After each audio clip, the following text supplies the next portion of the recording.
Well, it's 11:30, so I think we'll go ahead and get started. My name is Mike Burton, and with me today are Thierry Boveri and Steven McDonald.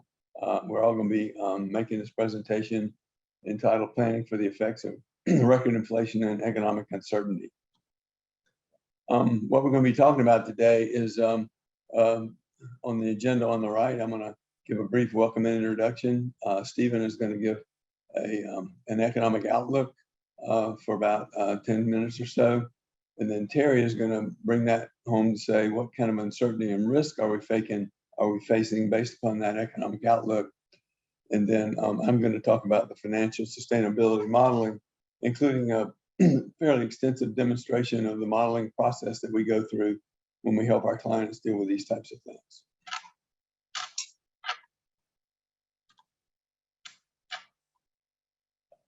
First off, there's a great deal of uncertainty in the current U.S. and world economies. We're experiencing record inflation, supply chain shortages, and local government funding limitations. This webinar will describe our view of the economic outlook and the potential effects upon local government, and how we can help you understand your risk and their consequences, and how to develop strategies to mitigate those risks as it relates to your general fund. I'm going to turn it over to Steven now, and he's going to go through a summary of the economic outlook. Thank you, Mike. As Mike mentioned, my name is Steven McDonald, Chief Economist for Raftelis. I've been practicing economics for 30 plus years, and for any of you that have been around for a while, I started with Hank Fishkind. So I have, really strong Florida focus, responsible for producing Econocast for quite some time. Spent about 10 years at Disney, providing economic and attendance projections, as well as retail price optimization. And I have about more than 12 years of teaching undergraduate and graduate economics and public policy at UCF, Rollins, Webster, and Valencia. So I'm certainly one of those guys that can bore you to death on the topic of economics. But Mike, if you turn to the next slide. I think when we ask about, a U.S. economic outlook, it seems that the news is dominated with the questions: are we in a recession? Or is one starting, next year, next week? Before I launch into our perspective on the economic outlook, just a few thoughts about how I think we perceive the topic. I would suggest that we think about the economy, or how is the economy performing. We tend to think about economics in terms of measurement and numbers and metrics and orderly and precision and movement. And all of that, we think, leads to an input which results in an output. I think we think of it very much like a machine, or there's a specific cause and effect. We can look back and offer our opinions about why things have happened. So as Mike mentioned, record inflation, other issues in the economy, we can look back as to why they've happened. But I think it's more important for us to think about the economy as it's more of an organism. It's still a system, but it operates a little bit more like the human body, for example, than it does a precise machine.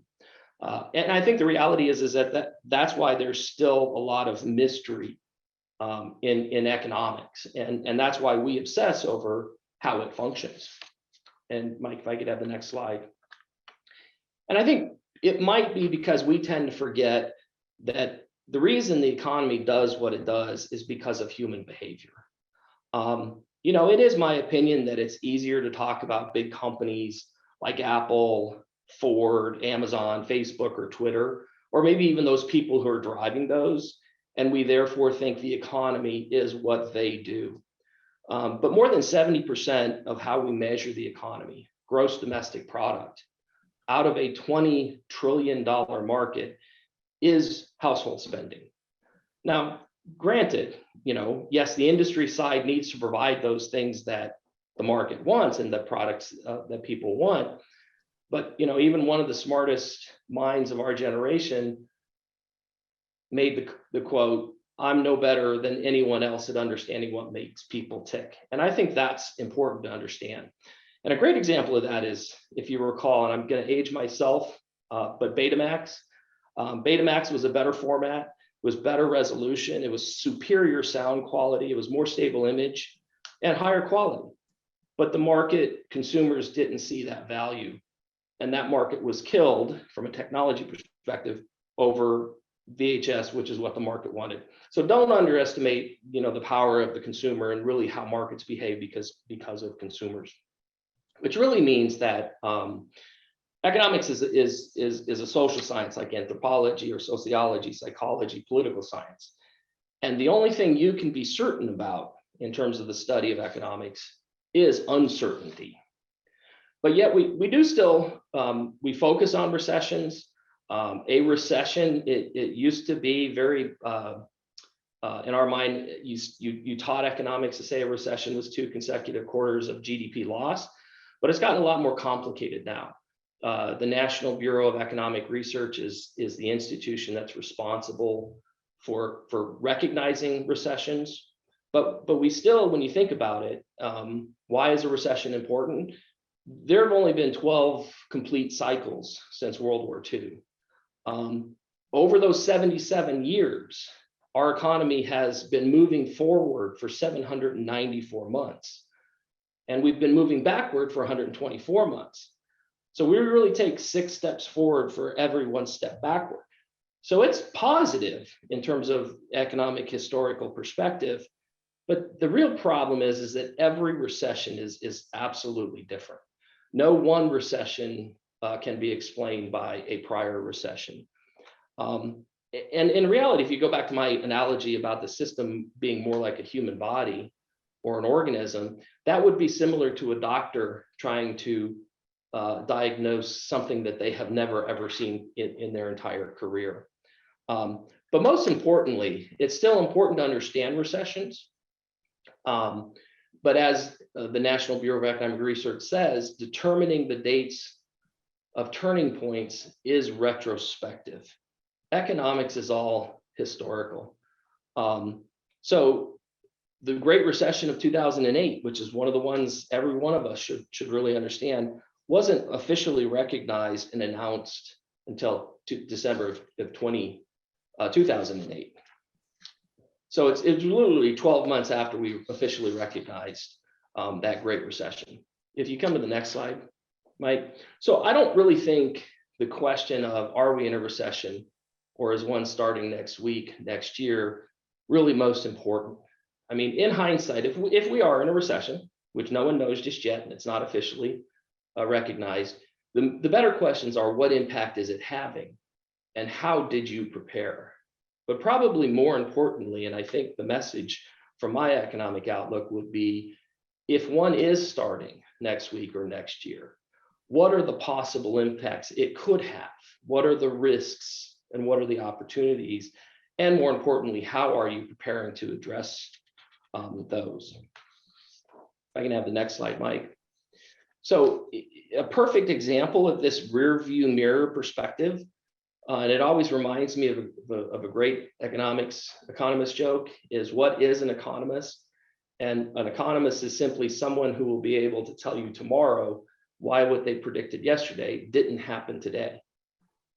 But if you look, and what I mean by that, if you look at something like unemployment over those last 77 years, the news about unemployment before every recession was great. Unemployment rates had been lower than they had been in months, in quarters. More people had jobs, more people had discretionary spending. And that was all before something happened to create a recession. So at minimum, the news is always confusing because it's not coincident. It doesn't happen exactly at the same time as we think. So if you turn to the next slide, Mike.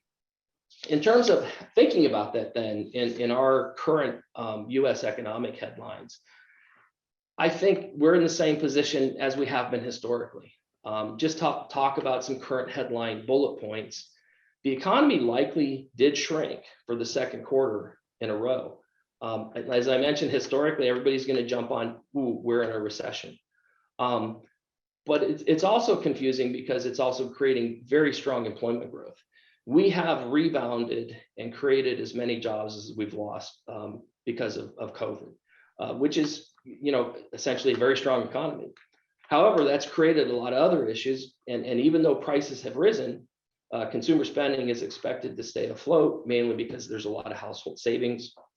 Housing demand will certainly slow. We've already seen it started to slow down with rising interest rates. And again, while businesses as well as households have a lot of cash, I think their future investment plans are certainly slowing. And of course, ouch, inflation. Just this morning, we're at a 40-year point of inflation that we haven't seen. It rose significantly in June, which was frankly unexpected.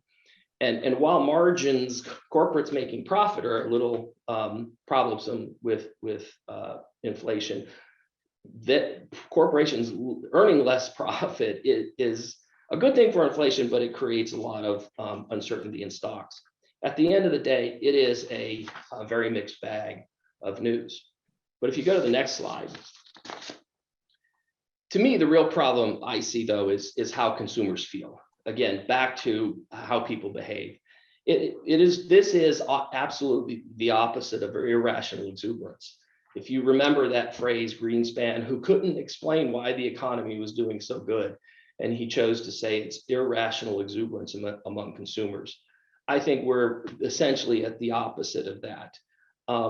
If you look at this graph, which shows you the index of consumer confidence, the green line represents the past 3 recessions. The red line represents the current recession across how long we've been expanding. You can see historically, what generally happens is confidence builds.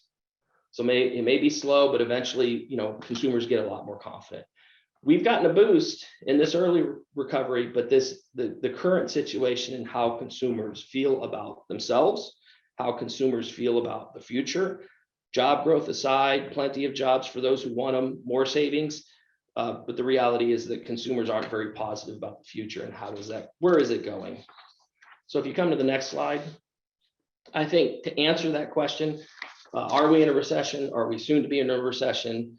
I think only the best economists will say it depends. The reality is, again, it's mostly about uncertainty, realizing those risks and opportunities and preparing for that risk is a more important question. And therefore, I'm happy to turn it over to Terry. Thanks, Stephen. And I'd say probably it's not just economists, but maybe even consultants that their go-to is it kind of always depends, right? Next slide, please. So just going to touch on a few slides about uncertainty, and the perspective of these slides comes from just sort of the years that I've had consulting to local governments and development of financial plans, and what are sort of the issues du jour that everybody seems to be focused in on. And one of those is obviously inflation, as well as energy prices that kind of impact that consumer confidence that Stephen was touching on. So what are the key points here about this slide? Well, we're experiencing a 40-year high in inflation, which directly impacts costs to government operations. If we think about our government operations, we know that we have a lot of contracts, and a lot of those contracts are tied to CPI, among other things. And so it becomes a self-fulfilling prophecy when CPI is very high, that our costs to local government also rise. And as kind of Stephen mentioned, this sort of erodes consumer spending, which has a knock-on effect kind of from an economic sense. But if you look at the table on the left, just to provide a little bit of background, we see that if we look at the average annual growth rate over the last year, CPI has gone up by about 8.5%, while energy prices, which includes electricity and fuel and things like that, was about 34%. If we look at that change over a longer period of time, averaging out over 5 and 10 years, we can see that, as energy correlates closer with CPI over the 10-year average over that longer period of time.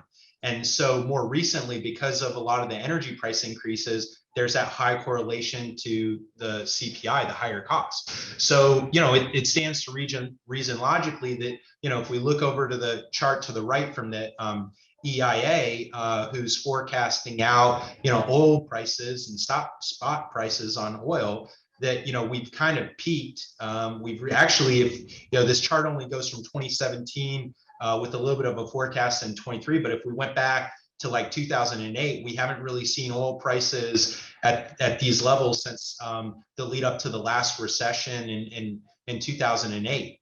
And so, what are folks at like, the EIA forecasting for oil prices then? Well, we're looking that it's going to stay in that $80 to $100 range. Who knows really what oil prices will do? There's so many things that affect it. But it raises that question about uncertainty, which is to say, inflation and oil prices appear to be moderating right now, but by how much and by when? Next slide, please. Okay, so what's another major thing that we hear a lot of discussion in local governments right now as we're doing financial planning is a discussion about the supply chain. And so, when COVID happened, we had this sudden drop in demand and with a very swift rebound. And that has an implication because it overwhelmed the supply chain.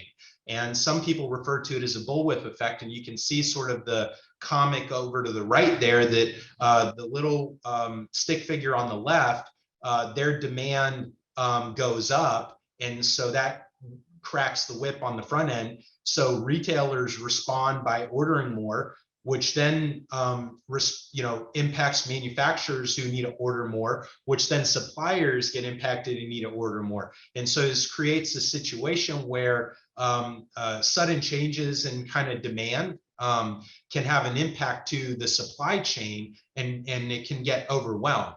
And so, what are some of the effects of that we've been seeing? Well, we've seen it's been difficult to procure equipment and supplies.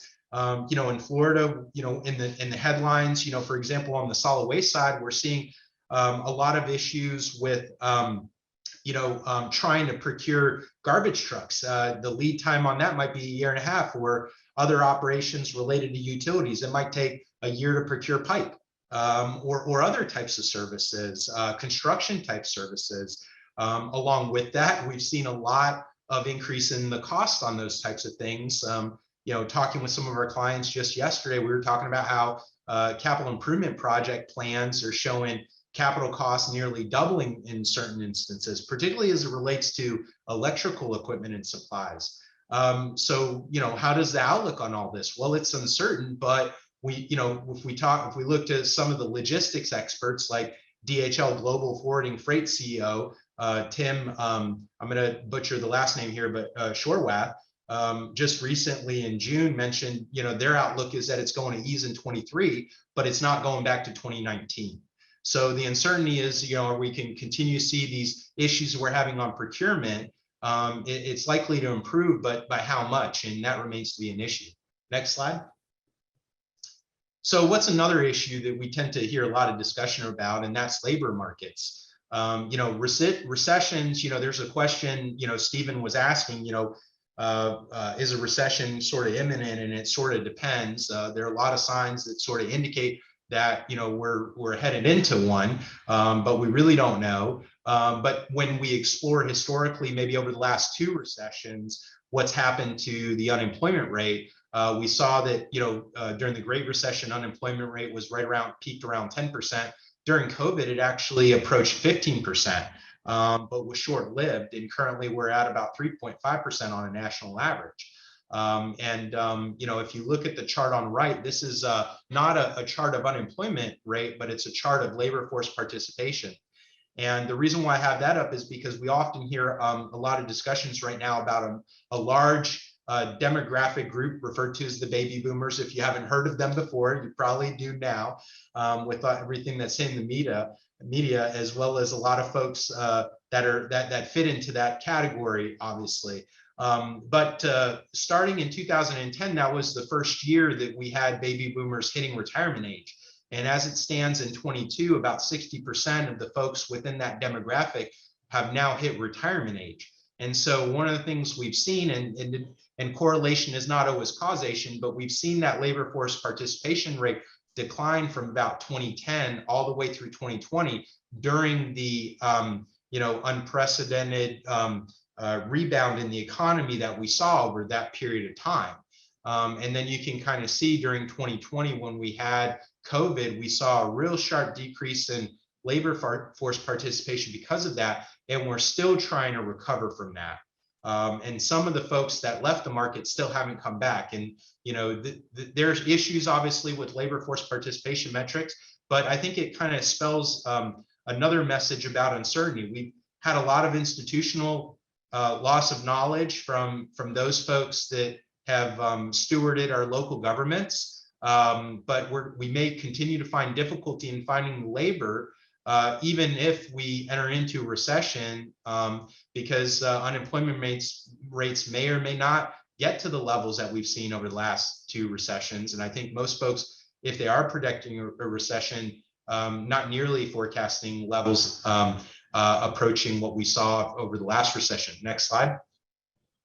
So kind of what does all this mean to local governments? It means we're facing uncertain future regarding the impact upon local governments' revenues and costs. And this sort of echoes the message Steven left you with. And with that, I want to turn it over to Mike Burton to just quickly touch on maybe some opportunities for mitigating all this, and then he'll be touching on the financial modeling work that we do to help our clients deal with that. So with that, I'll turn it over to Mike. Thanks, Harry. Well, oh, sorry. One more slide. So I was a little ahead of the game here. One more slide to touch on with respect to risks is that we're seeing continued growth and need for government services. In the near term, we've seen that with the significant amount of growth coming into a number of different counties within Florida. But what are those risks as it relates to the uncertainty? That's going to be our revenues. So we have potential risk to the economy from the economy going into recession. Legislation could be force majeures like hurricanes or other types of events, paired with rising costs. And we talked on inflation, competition for construction, and with federal spending coming down, could be cybersecurity, a bunch of others. But the chart over to the right here shows that if we look at the history on property tax revenues in Florida, that leading up to and after the last major recession in 2010-11, we saw a pullback in those revenues. They've been very strong through 22. If we hit a recession, as kind of Steven mentioned, the housing market will probably still be pretty good, but with interest rates rising, it might slow a little bit. We just don't know, though, what a lot of these tax revenues are. And I guess with that, now I will turn it over to Mike. Sorry about that. Thanks, Terry. Well, there are opportunities to mitigate, and I'm going to go through those with you here briefly, and then I'm going to go into the live model and demonstrate how we can do this. You can have cost reductions potentially and cost containment strategies, which may be difficult when we're looking at rising inflation, but nonetheless, it's certain things you can do in terms of possibly staffing and whatever. There's alternative revenue sources you may consider, stormwater fees, fire assessments, any others that you may identify that you could implement that maybe you do not already have. But it's imperative that you plan now to ensure continued financial sustainability. Time is your friend. As long as you act and use time now to plan for potential contingencies that could occur in the future. I'm going to go into a little bit about the financial sustainability modeling we do, but first I failed to mention in the beginning that this is being recorded, and we will be sending out an email in a few days with the recording, so you will have that there. And contact information is on the last slide in the presentation. And if anyone is interested in doing a deeper dive into this, please don't hesitate to contact any of us. And if you have questions during this, go to the Q&A, type in your questions, and we'll try to answer as many of those as we can, time permitting, at the end of the presentation. Okay. Using the right approach and tools can make this an interactive and valuable process in order to do several things: to provide transparency with your stakeholders, to paint the full picture of the local government situation in its totality, and to gain employee acceptance of future plans, which is very critical, and also to gain the approval of your governing body. The model is where all the cash flow implications in the general fund reside. It's kind of where the rubber meets the road, as the expression says. Using the modeling tool, we can work interactively with your staff and key decision makers to analyze your current situation and to identify and evaluate steps to take to achieve the long-term financial sustainability, which is ultimately your objective in providing services to your citizens. What does the general fund do? For that matter, what does any fund do, any enterprise fund? But we're talking about the general fund today. The general fund has drivers, resources, functions, and initiative. Drivers are really things that drive you to need to do things. Levels of service, growth, demand, property values. Those are driving the economics of your fund.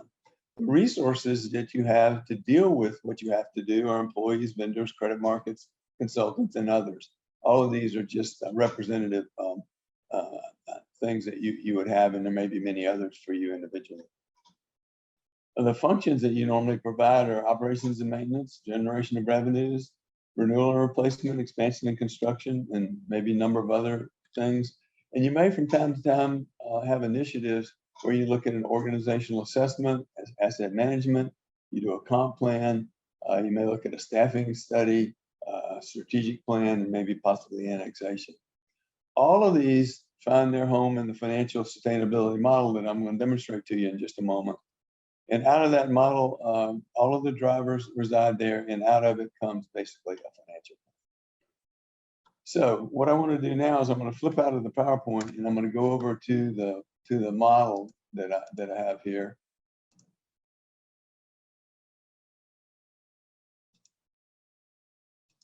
And just get it calibrated up here. Hold on just one second, folks. I need to calibrate this back to where it was when I started.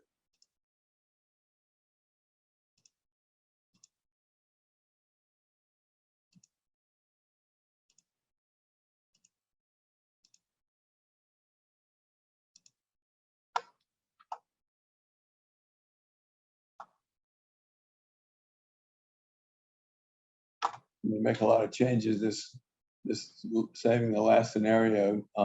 Let me do this, and let me start over here. I should have had this calibrated when I started, but at any rate, these are two of the key graphs in this modeling process. One is cash flow on the left, and the other is fund balance on the right. As if the cash out, which is the blue line, exceeds the cash in, the fund balance deteriorates. If the cash in exceeds the blue line, the fund balance gets bigger.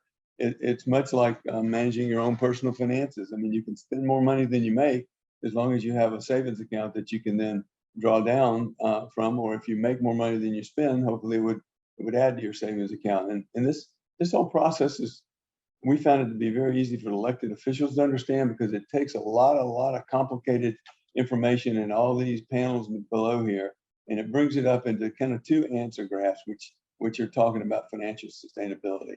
The black line here represents the minimum fund balance target. The blue bars represent the current active scenario, and the black bars represent the last scenario that we saved, and they will remain static. So what I want to come here and show you, what's driving this? Well, we have growth in developed property, and then we have growth in the value that's coming from the property appraiser, resulting in a compound growth here. The next thing that's driving it is the tax rate. In this particular example, it starts out at 3.6 mils, and it stays constant throughout the analysis so far. The next thing that's important in this particular instance is sales tax revenue. And in this instance, we have about 30% of the general fund revenues coming from sales and use tax, which is basically sales and tourist type things. And so that's something that we might want to monitor here for this particular client situation. I might point out to you that everything on this screen is customized to the individual client, so that we can make changes very quickly on this screen and see what happens without having to go deep into the model and lose everybody by walking through a detailed Excel model. The next thing is cost escalation, O&M escalation. In this model, we have an overall escalation of about 3.5% a year. We can do it by object code, so you may have staffing going at one level and commodities going at another level. For the purposes of this, I've frozen them all at what the overall revenue expense escalation is almost always in this range to demonstrate what we're doing here. So what I want to show you now is what would happen if we had an economic downturn. So I'm going to go into the growth graph here, and if you can see in these 3 years, those numbers are lower, and then they finally come back to where they were before in the 4th year. And if we have, in terms of assessed value, I'm going to assume we have a similar downturn where these numbers are lower, and then they come back to where they were in the 1st year. I'm not going to change the tax rate because we want to leave that the same, but I'm going to look at other revenues here. And if you're in an area that's highly influenced by, say, tourists in a coastal area where your sales tax may be affected, you can test potential for an economic downturn in the growth in your sales tax revenue. O&M escalation factors, which Terry talked a lot about, are shown right here. And we're going to show a similar thing, that what if those go up for the next 3 years and then come back down on the progression that they were before. So we're just looking at kind of a 3-year period and an economic downturn and see what happens. Now, what I'm going to do is I'm going to calculate the model, and you watch these graphs up here, and you'll see the black bars will stay the same and the blue bars will change. And so what happened was our cash flow became much more negative. The cash out exceeds the cash in, which you'd expect because we have fewer revenues and higher expenses, and the fund balances deteriorate over time. And so we've got an issue that we potentially would have to deal with if this comes to pass. So I'm going to save this as the last scenario, as a constant scenario. And now I'm going to close up these sources that we used as variables to depict what was happening in a potential economic downturn. And I'm going to open up things that we could potentially do. One is we can potentially have a reduction in our O&M costs. And if we do that, and let's just say we have, let me do this one first. We have a reduction of 1% in FY23. We calculate the model. You can see that helps, but it really doesn't solve the problem. But you might want to have a series of 2 cost reductions. And if you do that, it helps more, but it still doesn't solve the problem. But what you would have to understand is if you wanted to pursue this, you would have to be comfortable with having about a $2.2 million reduction in your O&M costs. And in this particular instance, this is about a $100 million general fund, so that may not be too hard to do. But in the face of rising inflation, I think it might be not very prudent to consider that. So I'm going to take these back to 0, and you'll see that these graphs will return back to where they were. Excuse me. The other item you might consider is a new stormwater fee if you don't have one. And you may have already determined that you can generate about a maximum of $4 million out of that fee. And if you did, say, 100% cost recovery on that fee, and you would do about you would get the total $4 million. And when you calculate this, what happens up here is that solves your problem. So if you were able and willing politically to implement a fee at that level, that would be an equivalent residential unit fee of about $11 a month, then your problem will be solved. But it may be that you've made, in the introduction of this, made representations to the citizenry that you're going to hold this in the $5 to $6 a month range. And so if that's the case, you can look at what 50% would be of cost recovery. So you're getting $2 million now, and the rate would be $5.60 a month. And it helps, and you're in better shape now. And that's something I think we can consider doing in FY24 is what this is set up. You can change the year and it can bring it in earlier or later, but I'll leave it there for now. Then I'm going to save this scenario to go forward to say, well, what else can we do? Well, you have this place has a utility, and they're currently transferring $7 million from the utility into the general fund. The utility revenue requirement's $28.8 million. And so those are the parameters we're looking at when we want to change this. If you can justify another $1 million of change from that fund and we calculate it, what you're showing is it gets you back close to your fund balance requirement. But it also means you have about a 3.5% increase to your utility rate that would occur on the other side. And if in fact you have a plan in place now that was maybe already increasing your rates by 3 or 4% a year, that might be something that would be difficult to deal with from a political standpoint. So I'm going to take this back to what it was before. And so now we're stuck with that. So now there's not much else we can do here in this situation with this example. But what we could do is we could say, well, we got to fix this somehow. And the only other thing we can go to would be the tax rate. It may be easier to do a higher stormwater fee at 75%, which would give us $3 million and get us closer to our target. And we'd have an $8 stormwater fee, and that's something we could probably work with. So let's save this scenario. And then we can go look and see, well, what would we have to do to make this whole? First off, let me just say this. This may be all you want to do, because when this is assuming we were in FY21 when this was done.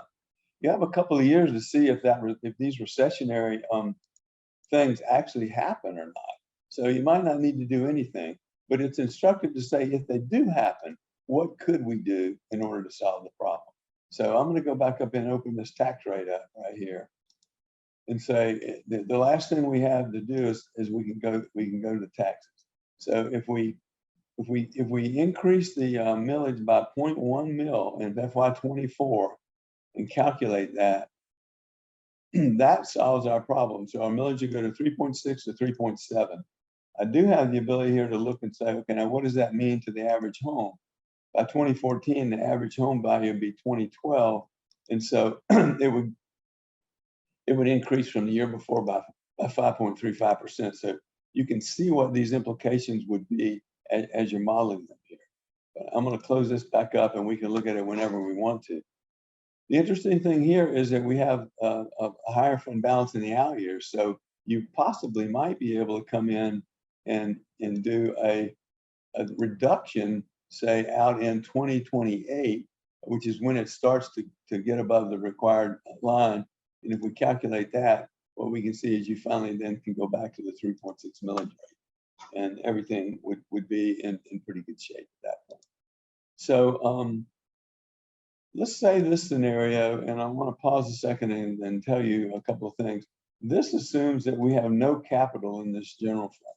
They're not funding any capital at all because it's being funded elsewhere. Some general funds do fund some level of capital. So I've got this set up where I can show you if this general fund was going to fund some capital, what would happen. And so I have a capital program in here, but I have 0% execution on it right now. And if I put 100% execution and bring it in each year, when I come up here and calculate this model, you're going to see that the CIP appears in this graph, but we have long-term borrowing that's required every other year to fund that CIP. And we have a little bit of short-term borrowing. And because we now have the debt service associated with these borrowings, we're having a degradation to our fund balance. So I'm going to save the scenario here to say, okay, if this was our situation, what could we do to fix that? Well, one thing you might want to do is go revisit the stormwater fee and say, can we do 100% cost recovery? Politically, can we do that? And you can do that, but you're still going to have borrowing in those years. So this plan, as a matter of fact, I'm going to go back to 0% and show you this. I'm sorry, what did I do?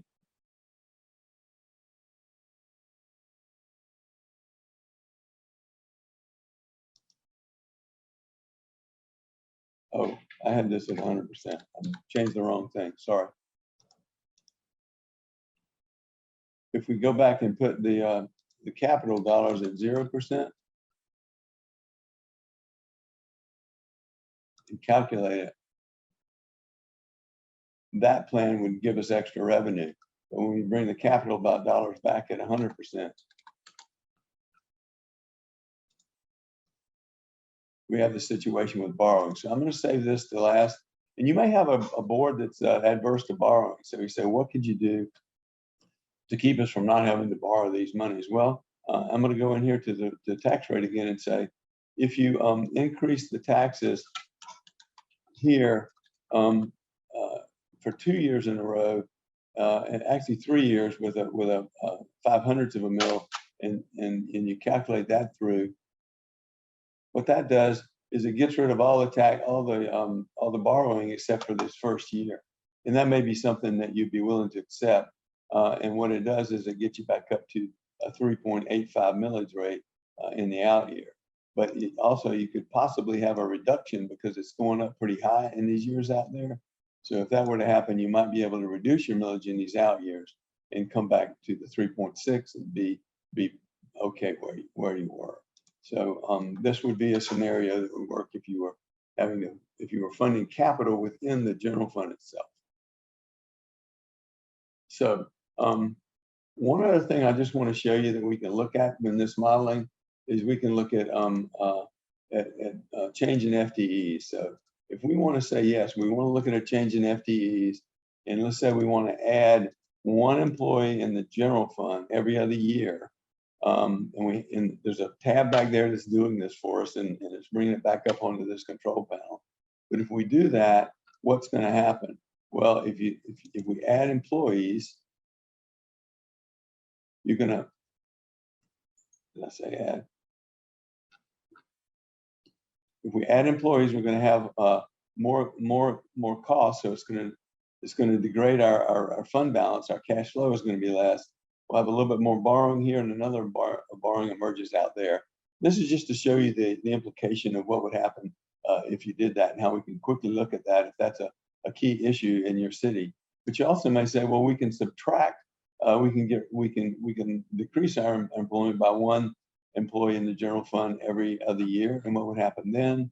And what would happen then is that you would have higher fund balances. You would have a little bit lower borrowing because you have better cash flow now because you're not spending as much money on employment resources as you did before. So I'm going to go back and take that out temporarily. And I want to show you one other thing here on this one. Okay, let's assume we're here and we are funding capital, and you have in your city or county a situation where you want to look at a potential city hall renovation that would cost $6 million, and you'd like to do it in 2024. So what happens if we do that? So let's put this in yes, and now let's go back and let's watch these graphs. You're going to see a big project come up here, a big borrowing come up here, and this won't change a whole lot because it's all going to be funded with borrowing. And you can see now, here's the project. Now it's 3 years out, so it's been escalated up to about 8 million based upon an index for escalating of capital projects.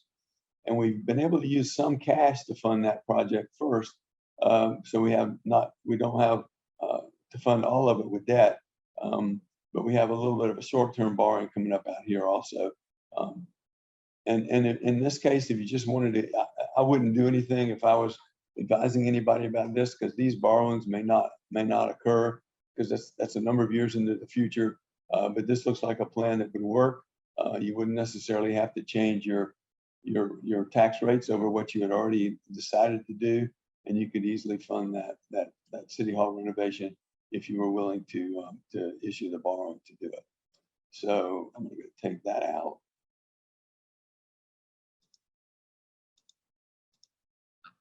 And we'll go back to where we were. And I just want to show you one other thing here before I stop. This model has the ability to, I'm going to go to these beginning balances. This model has the ability to handle the general fund and another major fund. And in this case, it's a debt service fund. And then about 1, 2, 3, 4, 5, 6, 7, 8, 9 other special revenue funds. In this case, we have transportation impact fees, local oxygen sales tax, and grants. Each of these, we have rules of funding back in the capital funding module that tell you which projects these dollars can fund. But it's important because some of our clients have 2 major funds they want to look at. In this case, it was a debt service fund. In other cases, it may be some sort of a fines and forfeitures fund or something of that nature. So I just want to show you that we do have the ability over here, and this was unique how they did this in their debt service fund. What we're looking at right here now is, first off, let me go back over here, because for this to work, I need to need to get rid of this recession just to show you how this works. So I'm going to come over here and I'm going to take all of these things back to normal. I'm going to take these back to normal. I'm going to take the values back to normal. I'm going to take these back to normal. These, and the O&M reductions back to normal. And I'm going to take this to 0, and I'm going to take this to 0, and hopefully this should come back to where we were when we started this. And it does. So that was the way this graph looked when we started. Now, in this particular situation, this client would not be funding any projects out of their general fund. They'd be funding it all out of a debt service fund.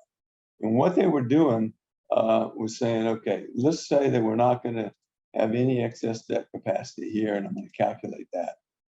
What we're showing here in this model is that they fund their debt service. All they fund in this fund is debt service. It has its own millage rate, and their debt service falls off over time because they pay a fixed level of a principal every year. So that's going to have a decline, and also some of the debt service issues have fallen off as you get out into the future. So this is the annual debt service out there.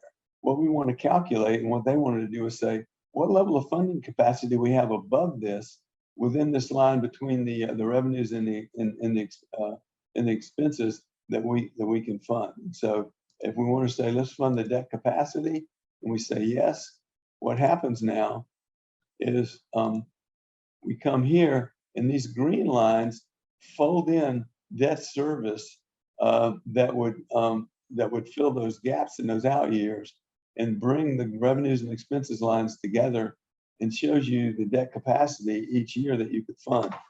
So each year, and you wouldn't do it every year, you'd probably bundle it up. This system had the capacity fund a substantial amount of projects, over $250 million cumulatively over the 10 or 11 year period that we're looking at here. So I think that's everything I want to show you folks. Let me just look back here and make sure. I don't know, Terry or Stephen, have you been monitoring the Q&A? Do we have any questions we want to deal with? Hey, Mike, no questions in the Q&A. Okay, so does anyone have any questions that you would like to put into the Q&A? I don't think you can enter in here with your voice, but I think you could enter with the Q&A if you'd like to. We'll just sit tight for a couple of seconds to see if anybody has anything they want to ask. Mike, I'll ask a question. Again, you know, your presentation, you focused on a lot of those issues that the city or the county, whichever the client is, that they have control over. You know, that they have control over their interest rates, or they have, millage rates, or they have control over the things they do.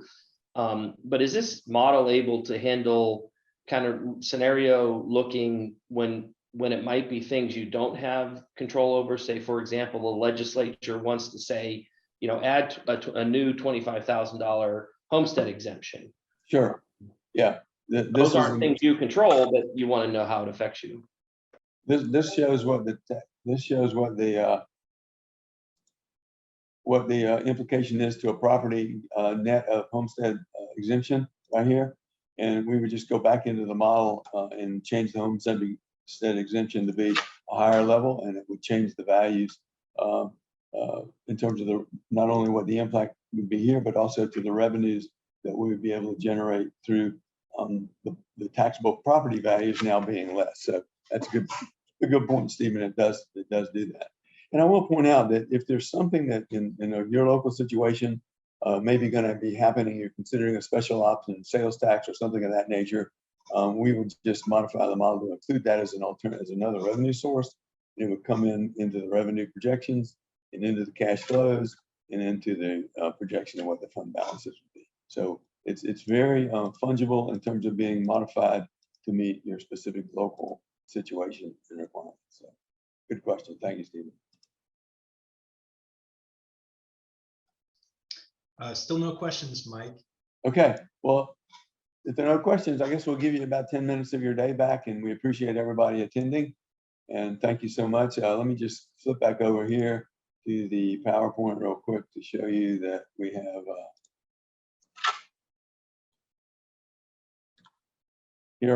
here's our contact information. It will be in the presentation, the recording that we send you. But if anybody wants to jot any of that down, if anyone wants to have a deeper dive into this, don't hesitate to call any one of us there. And we appreciate you for attending the seminar, and have a great day. Thank you. Bye, everybody.